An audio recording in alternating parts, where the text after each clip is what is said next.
So there's Brooke Shields. She was in our social square, a little shocked perhaps by her own book.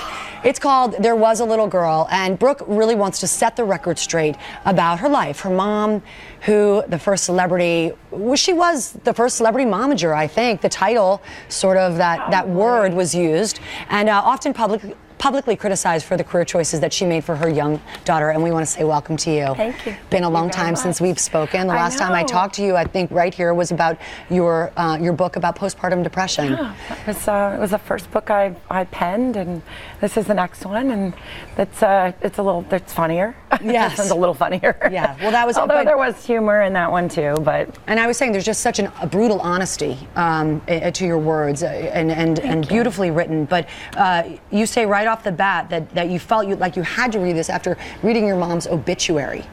And that story is really remarkable. It really is sort of a shocking story, and I think that what had happened was, just for people who don't know everything about me, I wrote an obituary, and then I was very much misrepresented.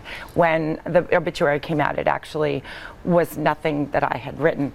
And what really just struck me was not just the vitriol with which it was sort of written against my mother, but that a woman had died and there was a daughter mourning, and there was sort of no respect for that whatsoever. And I thought, why is that okay? And then I just thought, you know what, it was my turn to tell my version and my truth, good and bad. And what was the goal here? So you said, I'm going to write this book, I'm going to set the story straight about Terry, my mom. There are so many stories out there. And did you accomplish what you set out to for yourself? I did. You know, I set out to show all of it.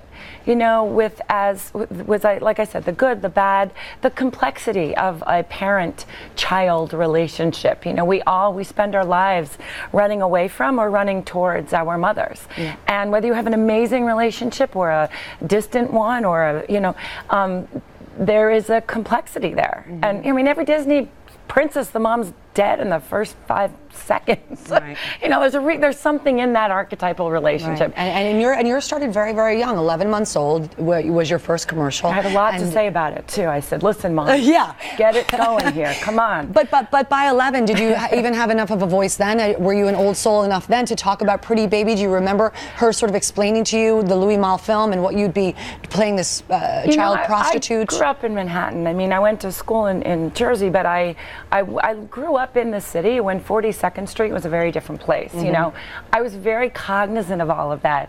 But I think the thing that shaped me the most through all of it, I mean, it was a beautiful film. I think to this day it's the most beautiful film I've been in. And I lived with an alcoholic parent, and I was an only child with her. My father had a whole other family, and I was very close to them, but that shaped me.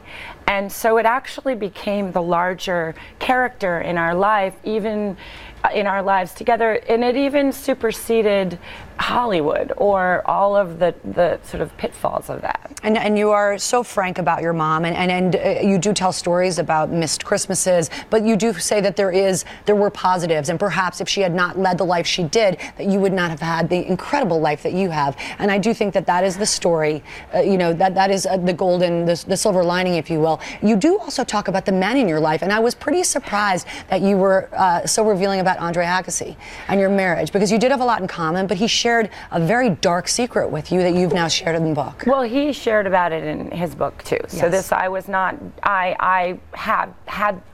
have the respect. I maintain my integrity throughout. And I told my version of what we experienced, and whenever my mother had something to do with it. You know, this was not sort of, believe me, I've got to tell all, and it will probably knock people's socks off, and I may never write it, but these stories all, even about the men, which sounds so, but it was all about her.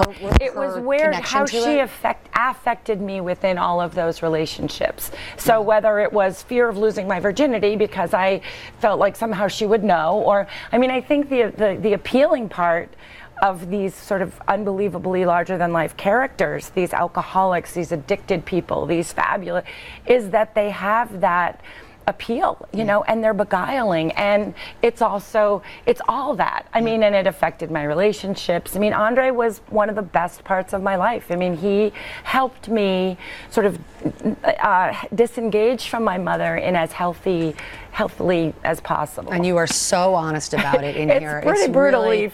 It's funny it's very too. frank. It's sort of ridiculous, but yeah, ridiculous. There's parts that you cannot believe, you know. And it's out tomorrow, everybody. The name of the book is There It Was a Little Girl, and again, in stores tomorrow by the one and only Brooke Shields. Thank you so much for sharing. So good to see you. Thanks for caring. Of course.